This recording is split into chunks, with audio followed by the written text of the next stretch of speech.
Welcome to Gambling with an Edge with your hosts Bob Dancer and Richard Munchkin. Bob Dancer is America's premier video poker writer and teacher. He's written 10 books, including Video Poker for the Intelligent Beginner and the best-selling $1 Million Video Poker. He helped develop the computer software Video Poker for Winners, and in 2004 he was inducted into the Video Poker Hall of Fame.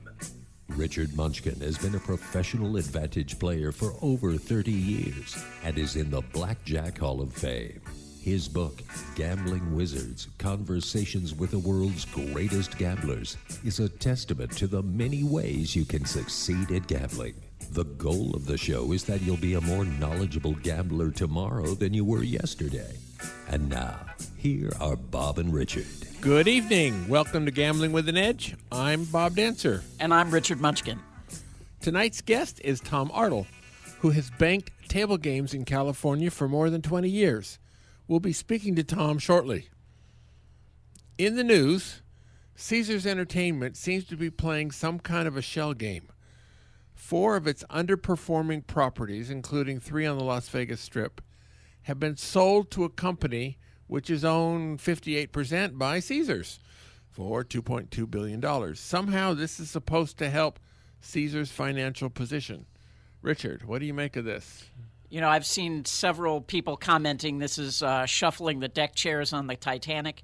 I don't understand how one company can sell something to itself and suddenly it has more money than it did in the past. I mean, somebody's getting screwed, right?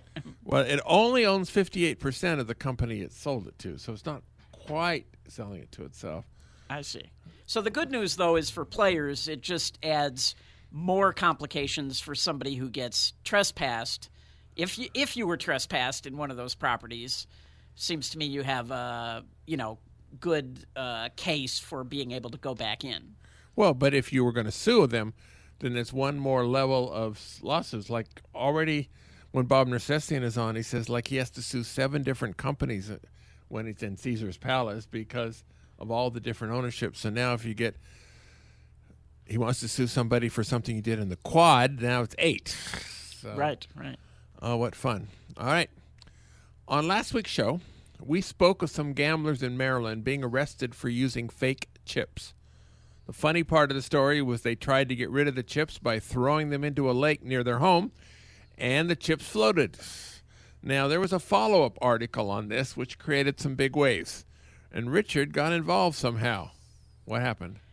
Well, a guy for the Washington Post wrote a story. I think the focus of the story was really on surveillance and security at Maryland Live. And, he made the mistake of calling card counters cheaters in the article, as often journalists do.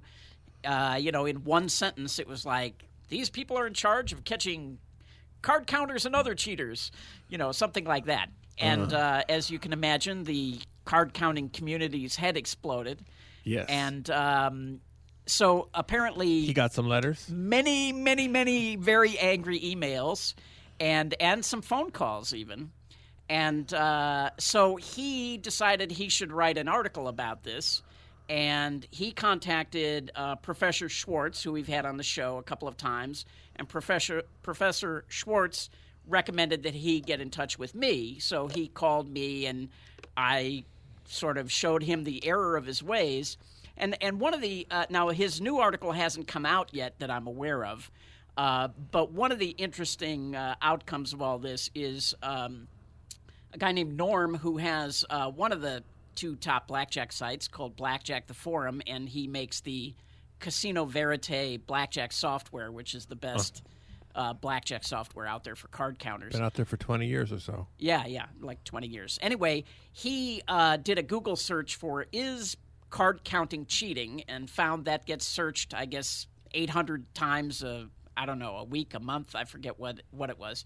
So he bought the domain is card counting cheating, and has set up a site so that in the future, hopefully these journalists who type this into Google will get a little bit of an education before they write these articles. And you suspect Norm would say counting is not cheating.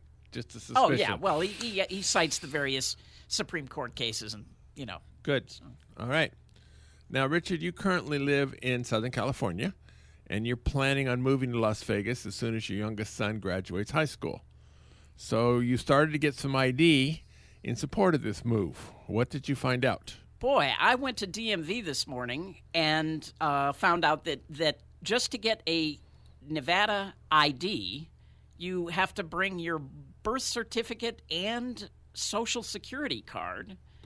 And if you want a driver's license, you need to bring that too, which seems much harder than. Now, I haven't done this in a long time, but boy, I could swear it was a lot easier to do this in California. And actually, I'd like to, if any of our listeners can help me out. I was there at about 8:15 in the morning. They opened at 8 o'clock, and there were already about 200 people at the Henderson office. So I'm wondering which is better to go to. Should I go to the Sahara DMV or the Henderson, if people know? Well, there's a lot more than two, but actually... Here in the Las Vegas area? Yes. Oh, I didn't know that. Yeah, there's one on Flamingo at Cimarron, among other places. And well, I want to know the best one with the shortest all lines. right. I actually have a lady who goes square dancing with Bonnie and me, works for the DMV. Maybe she would know that. I will... our listeners call in, but I'll get back to you, too. Okay, and I should say in California, you can make an appointment to do these things. You can make an appointment online, and you show up, and you get through these things right away. So Nevada's really behind the times here. Yeah, when I got my driver's license 21 years ago, I did not need to bring a birth certificate or a Social Security card. Well, I mean, back prior to 9/11, I went into DMV in California and said, I'd like Richard Munchkin on my driver's license. That's the name I use as a writer and in the movie business. And they were like, okay, fine, just gave it to me. That was it. I mean, I didn't need anything. It's hard to find a Richard Munchkin birth certificate? Yes, it is. That would be very hard to find. All right, same with Bob Dancer. All right, now, let's talk to our guest. Tom Artle was given a copy of Thorpe's Beat the Dealer for his 16th birthday. His father was an economics professor at the University of California, Berkeley, and Tom's upbringing included a lot of analyzing various wagering games and situations. He started counting cards in South Lake Tahoe at the age of 18. He met two very important men in his life in 1983. We'll talk about this. He started banking games in California in 1993. And he is a cancer survivor. Tom Artle, welcome to Gambling with an Edge. Thank you very much. Briefly, what is banking games in California all about? Well, originally in California, when the card rooms, which had been poker rooms, figured out a way to bank, I think it started with Pai-Gow tiles and eventually Pai-Gow poker and blackjack, by using the same method as poker, where a collection is taken, or a time, as some people call it. This way, the casino was not involved in the action of the game. Basically, the casino was renting the table out, and the players would take turns being the bank and play against each other. And what we saw when we first got started in 1993, it was actually at an Indian casino. But when we got involved in the card rooms about 4 years later, we noticed that players would come in, and you might have, say, a blackjack game, you might have 5 players. 3 of them have $100 or less, and 4 of them would have $100 or less, and the 5th player might have $2,000. When he puts a $1,000 bet out and the bank only has $100, they can't cover the action. And so we saw a need for an outside group to come in and always be available to cover any bet. And that's sort of how we got into the banking business.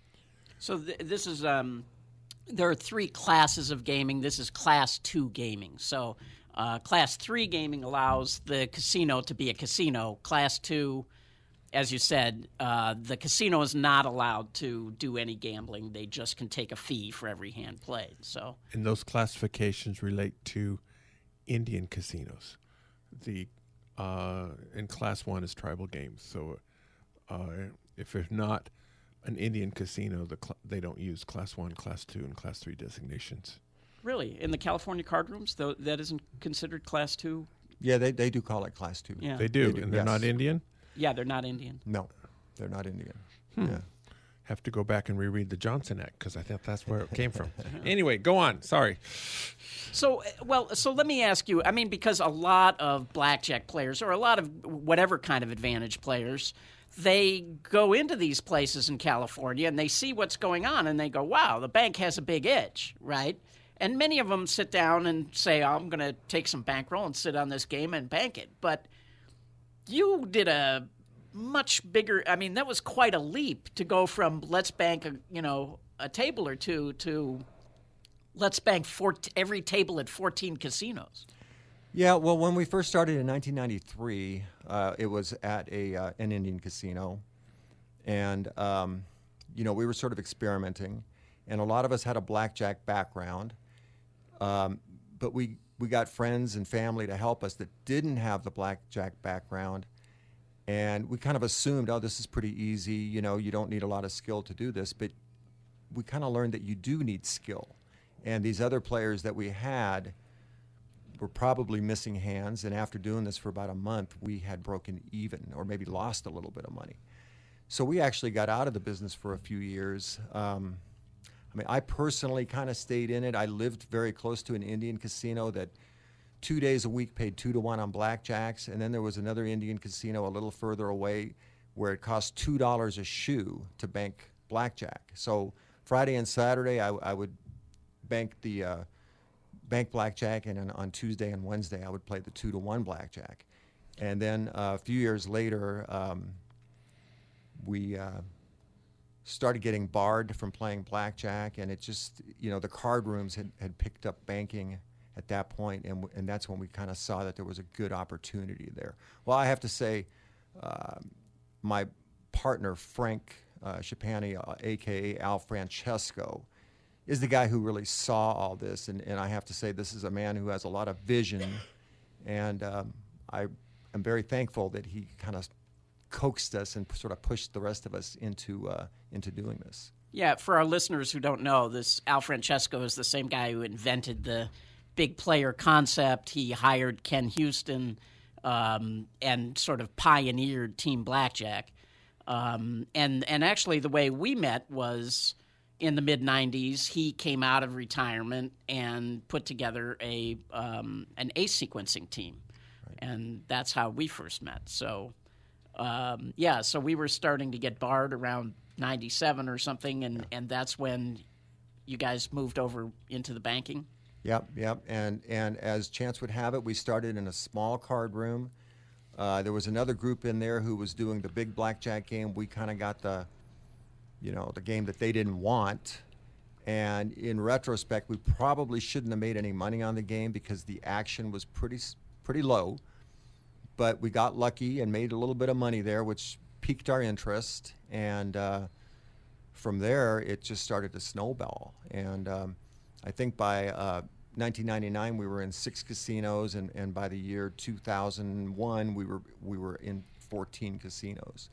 And one thing I should mention is in those early days we called it banking, and now the official term is funded prop play, funded proposition player, group or whatever. So do these the banks touch the cards? Are they just looking, or what are they doing? If you are in a casino acting as a funded prop player, or you're in there individually as a banker, you never touch the cards. You have very little power.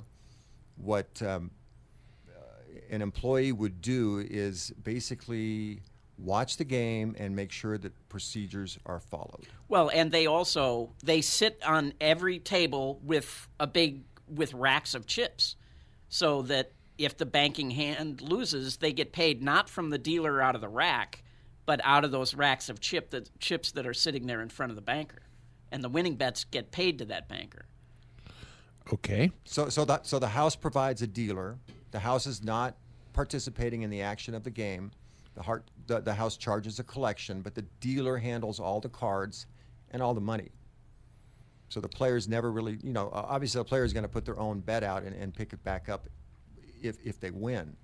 But other than that... Well, but there are some games where the players handle the cards, like 3-card poker Sure. is one, or Sure. Pai Gow poker. They Yes. have to pick up the cards. Now, which leads to its own set of problems because the card rooms in California are like the wild, wild west. I mean, cheating, at least back then, was rampant. I mean, and probably still today. How did you deal with that? Well, we had quite a learning curve. Expensive curve? Expensive, no doubt about it, but somehow we survived.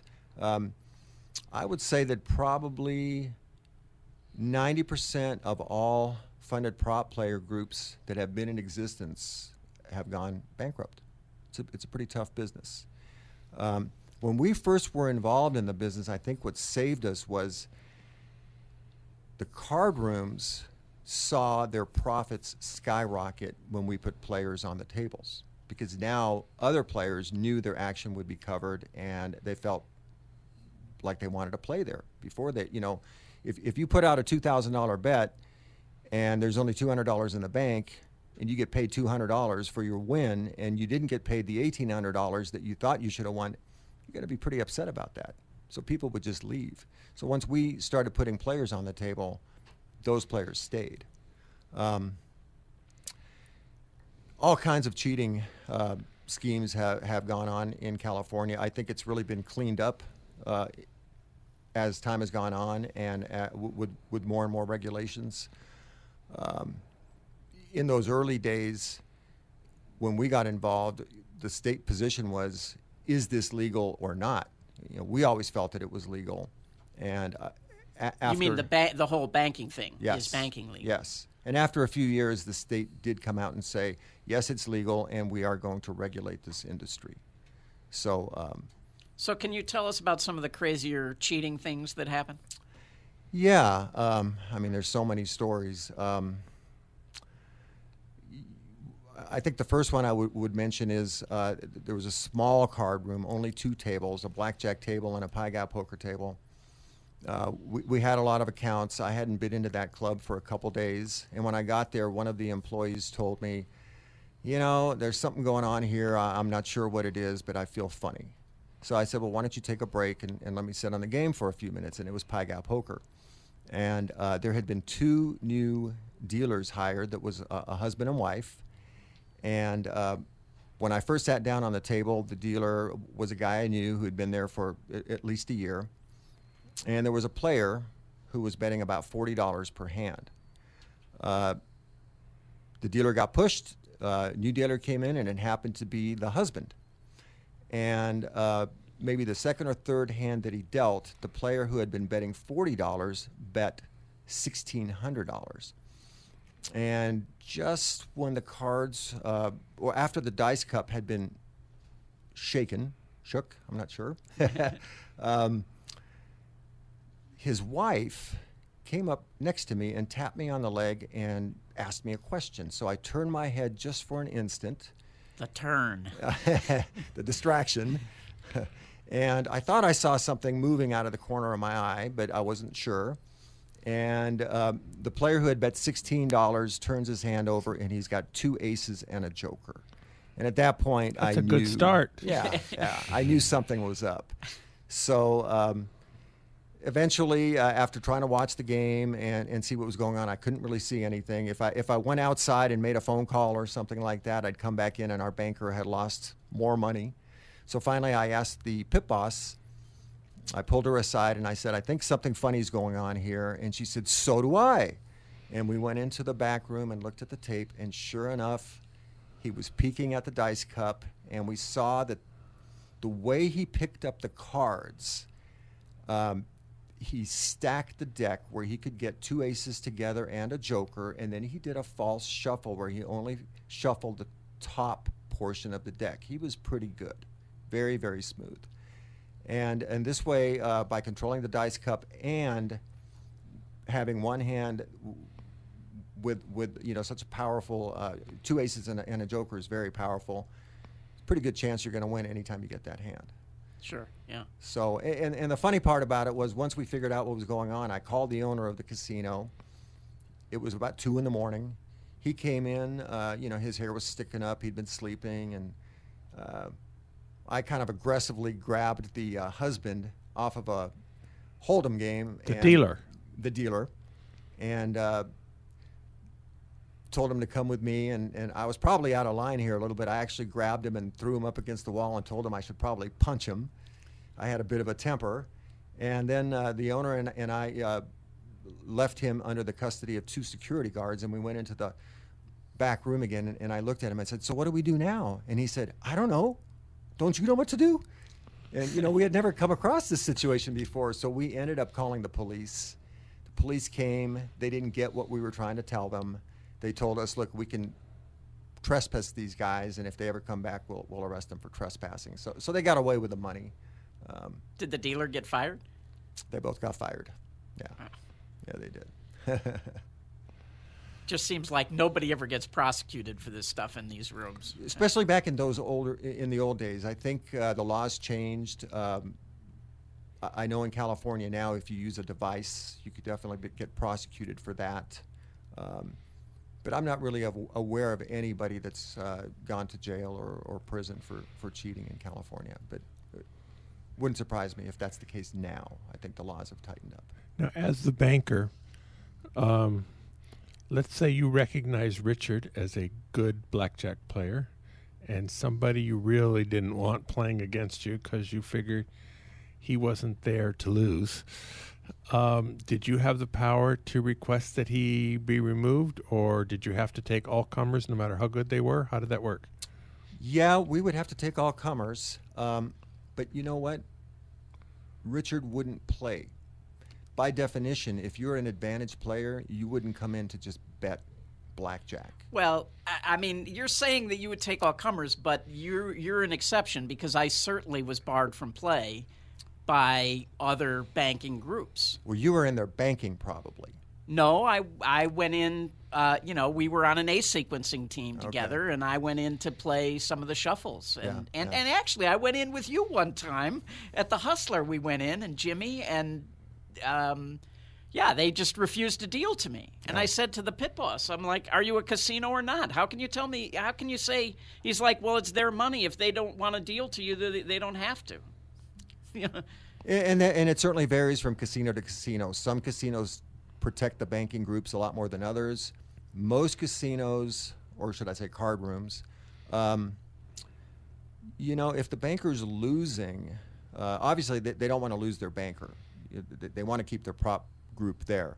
But on the other hand, in the short term, if the banking group is losing, that means that the players have more money, they're going to bet more, and therefore the house will make more collection. Sure, it's better for the casino. Sure. Yeah. Sure. But it sounds to me like the rooms in Southern California are much more friendly to the bankers, and in Northern California, it seems like the players have more rights. Yeah, I think that's a very accurate assessment. Yes. Yeah. Because, I know many people barred at Commerce, Bicycle, Those are Hustler. in Los Angeles County. Yeah. Back in those early days, there was a lot of competition. Other groups copied us, come in and try to make a deal with the casino. That they'd see that we were making money. Sometimes we made a handshake deal with some of these groups. I remember a deal I made with one of the owners of a pretty successful group, not to go after each other's tables, and he reneged on that deal within a couple days. I found out. So we decided to sort of teach him a lesson, and we went in and played blackjack against him. And in California in those days, the deck was riffled one time. So if you had a sequential tracking ability, this was like taking candy from a baby. And Because they had a game that was called like California 22 that had a joker in it. That's and right. If you sequence a joker, it was like over a 90% edge. So you could, if you had a joker, you could push, but you couldn't lose. So it was pretty strong. And you could vary your bet from $100 to $6,000. So we made a lot of money doing that. Kind of fun, I have to say. yeah. Beat the competition a little bit. and we probably did that in a few card rooms. Didn't seem to slow them down though. Well, those banking operations make so much money, Yeah. it's hard to put a dent in them. Well, you have to hire a lot of people to be your employees. And if you said you had 14 casinos you were working at your heyday, and if you're banking all games, that's hundreds of employees, I would think. Yes. How do you train them? How do you make sure they're not stealing from Where do you? you find them? Well, originally when we first started, it was close friends and family that we hired. And we, sat around the kitchen table and gave them some pointers and sent them out there. A lot of people might have gotten 2 hours of training if they were lucky. And it was because we were, getting new accounts so fast that, we didn't have time to train them. My understanding is I'm out of the business now, and I've been out of it for several years, actually. But the group that I started, which is still in business, my understanding is now training takes about a month. So, and it could take longer. Did you just go to a temp agency, or, where did you get them? Pretty much once we hired somebody, they would have a friend that they recommended, or an uncle or a sister. We ended up having sometimes 5 or 6 people in the same family working for us. People wanted these jobs. We paid pretty well. We did give medical insurance. We allowed our players to invest so that they could get a return on their investment, which was pretty lucrative, especially in those early days. And we actually set it up where if you were an employee, you could win, but you couldn't lose. So their money, it was just a way to get them more involved and feel like they were part of the whole show, so to speak. But now they're still sitting on a table with racks full of chips. What percentage of them were stealing? And I gotta believe a high percentage were stealing, and it could have been anywhere from maybe $100 chip here or there to several thousand. Eventually, we started losing a lot of our accounts. Competition came in. People offered the casino a much better deal than what we were offering them. And as we started losing accounts, we actually started making more money because we could focus. We weren't running around from casino to casino trying to plug holes and figure out who was doing what. As we lost accounts, we had much more control, and our profits actually went up. Huh. So no doubt about it, there was a lot of leaks in those early days. So for players who want to go in and bank, they have the problem of the dealers cheating them, right? Yes. Like in this is something I remember from Pai Gow Poker. Explain how that would work. Okay, well, first thing I want to say is most dealers are very professional and they do a great job. Yeah. That's the politically correct thing to say. But this is true. This is true. Most of them are just good people. But you have those dealers that are probably compulsive gamblers. They've borrowed money from the juice man or, gone to the pawn shop and they're desperate for money. So they'll do whatever they can to make a buck. And really the big target in the card rooms is the funded prop player group. That's who they really go after. And the prop player groups make deals with the casino, and they agree upon a tipping structure. So the dealers know they're going to get tipped. But on the other hand, if they can cheat against the prop player group, they can get a tip from a player as well, or maybe the player, if it's a couple $1,000, maybe they'll get a couple $100 out in the parking lot. A lot of incentive to cheat, and the way they would do it is, I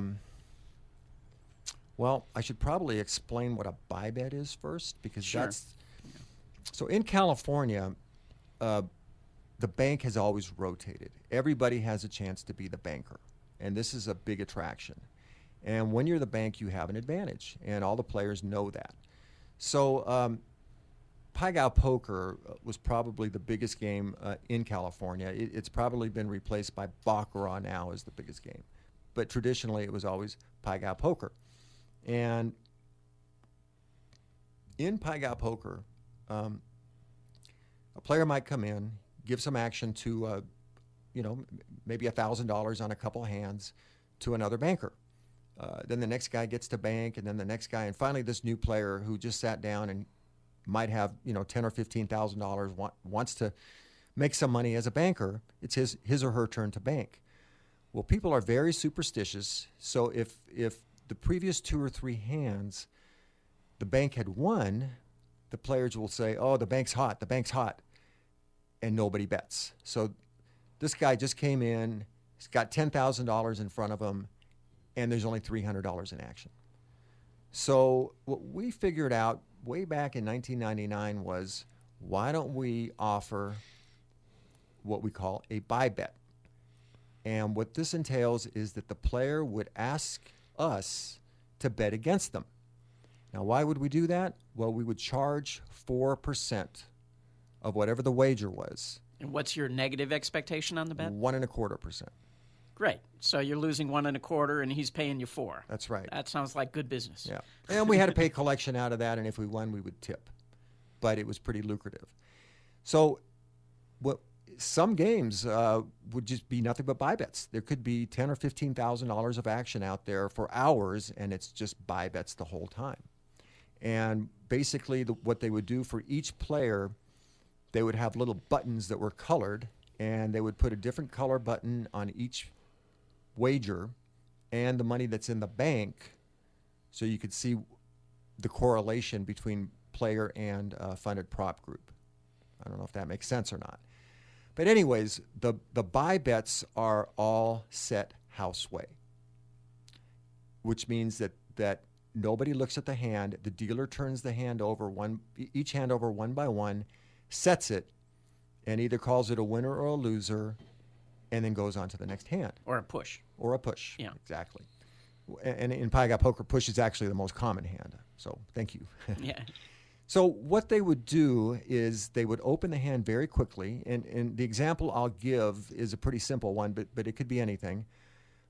Supposing that the houseway hand is a king high straight in the 5-card hand, and the 2-card hand would be, say, a 6-3.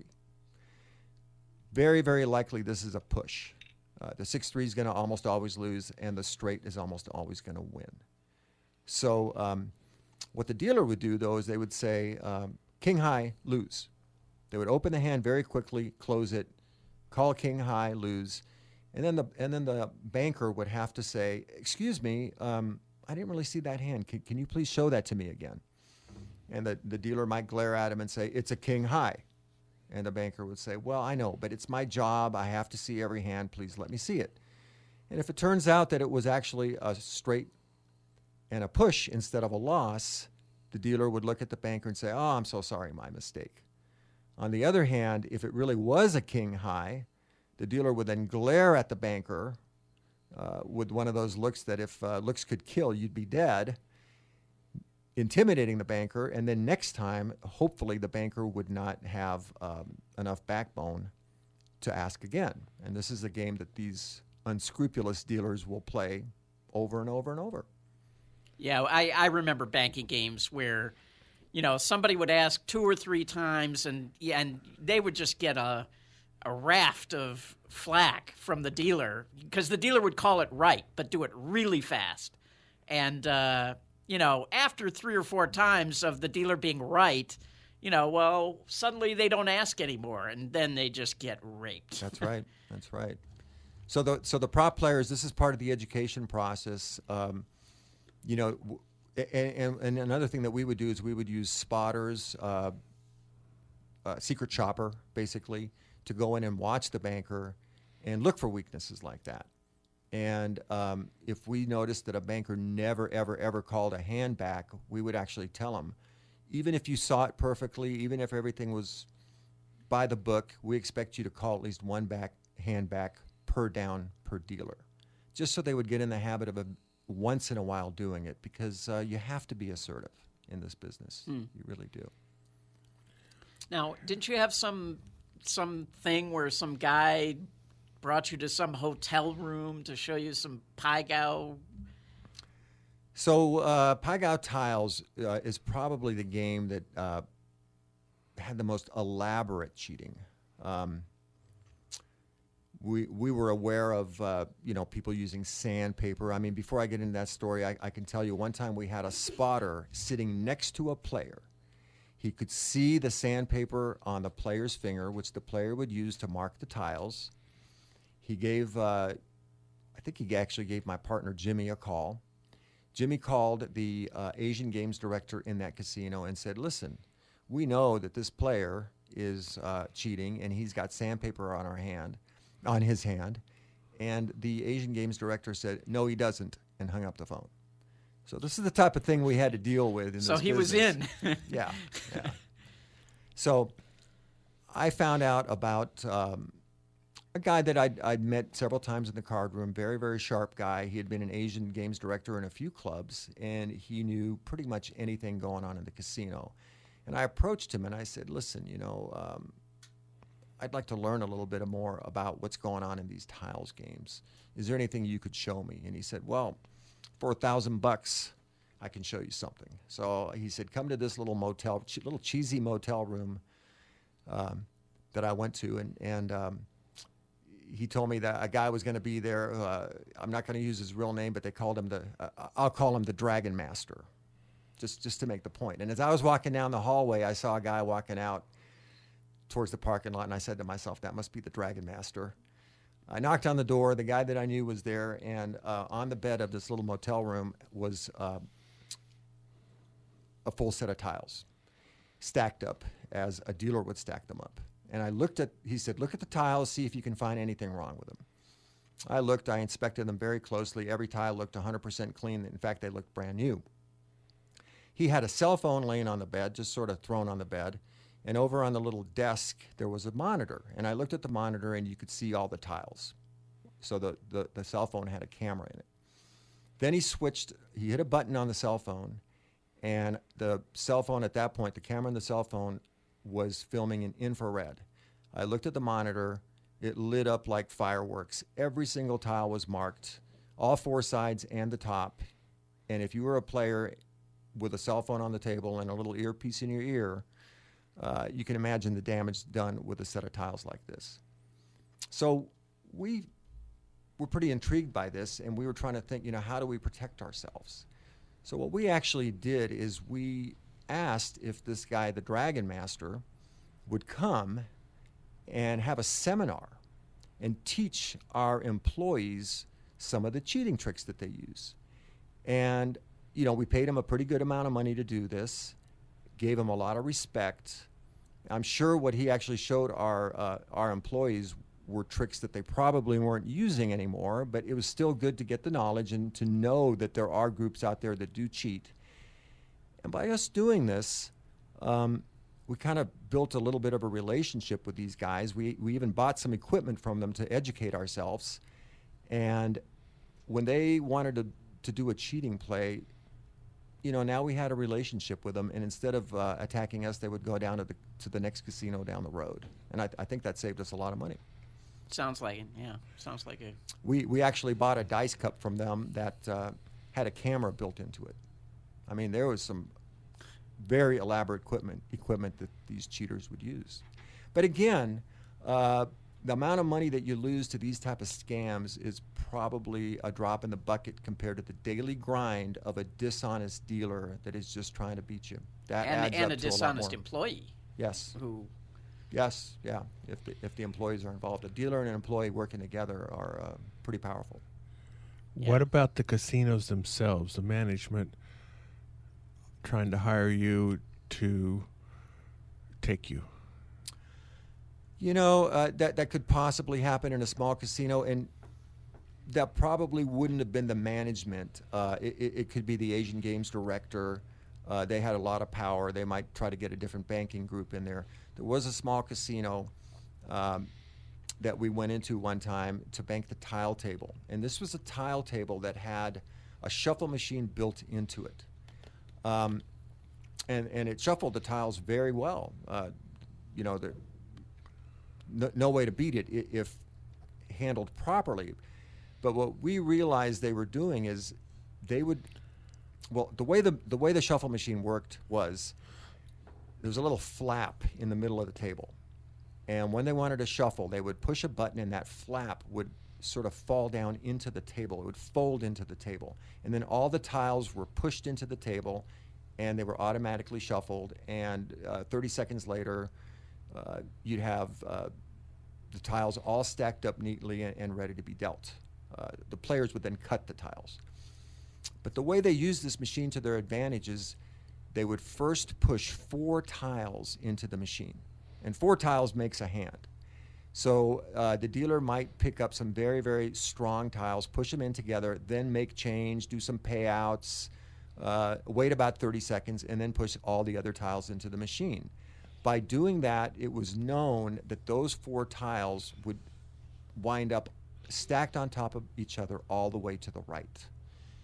And in this casino, after we took a pretty good loss, we went in the next day and we inspected the table, and underneath the table we found tape, and we surmised that a magnet had been used, taped to the bottom of the table, and they had loaded dice in the dice cup. Now, I didn't really mention the dice cups. It's a pretty good procedure, and the cards are shuffled, whether it's tiles or Pai-Gow poker or blackjack. But what the dice cup does is it determines where the action starts. And if you don't know where the action starts, or in Pai-Gow poker, it determines how the cards are going to be given out to the players. So there's 7 piles of cards. You never know what pile you're going to get. So this is a good way to stop cheating. But if there's a camera in the dice cup, or if there's loaded dice, or if you're peeking at the dice cup, these are all ways to get around it. I've heard too they used there was like a radioactive dye on the dice, and they had a way of reading right through the metal of the cup. Wow, I hadn't heard that Yeah. one, but it wouldn't surprise me. Yeah.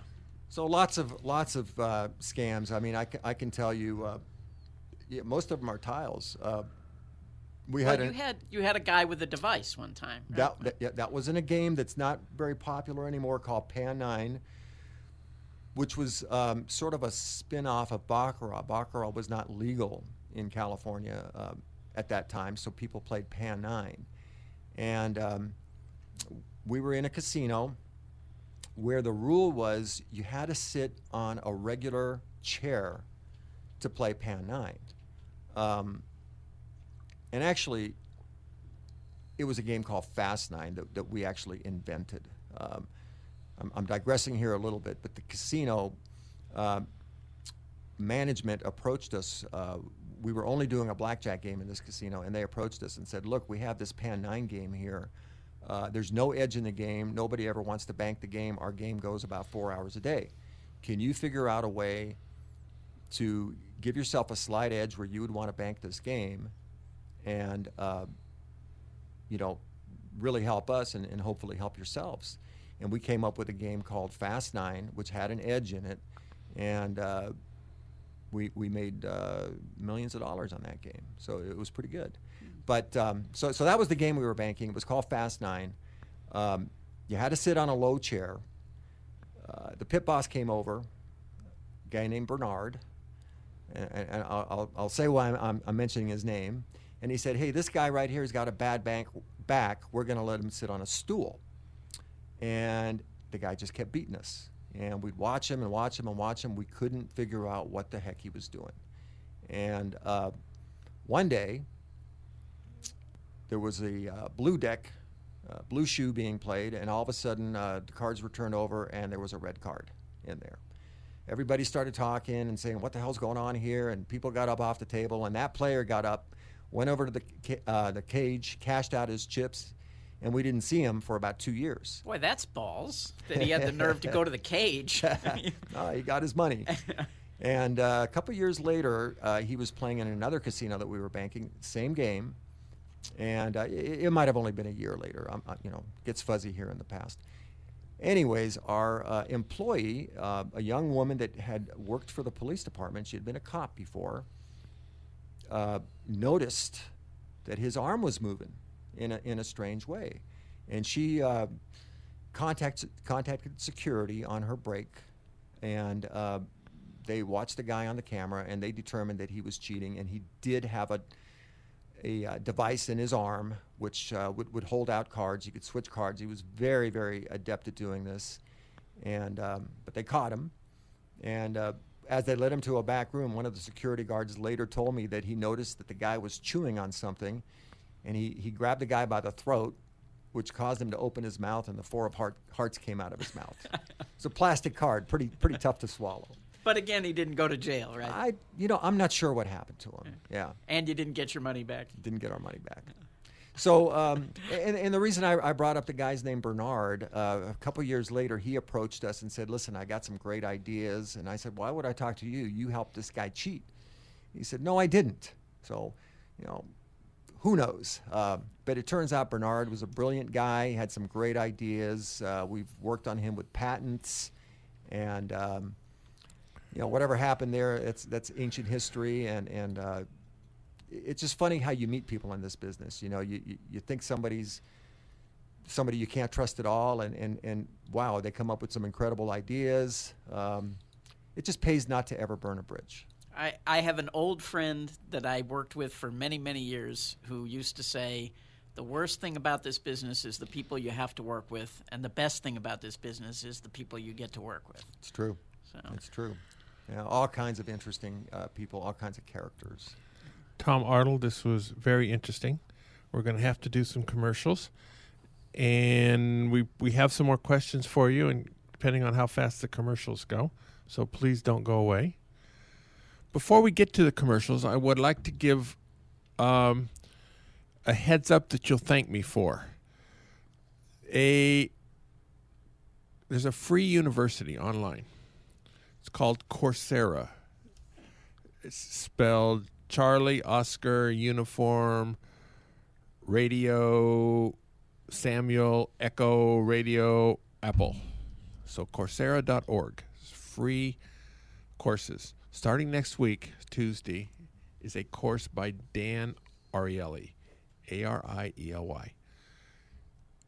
He's published books called Predictably Irrational. He's published books on the optimal way to cheat. It's not gambling per se, but for people curious about life, take the course. The course is free. I got the bundle of books on eBay, Kindle, through Amazon. It was $19.95 or something like that. So that's the only expense. It's a college course he's taught through Duke University. You will be happy you did that. All right. South Point has more than 10,000 games, returning more than 99%. That's more than anybody else. They have progressive bonuses in March, each starting at $10,000 and guaranteed to be hit by $25,000.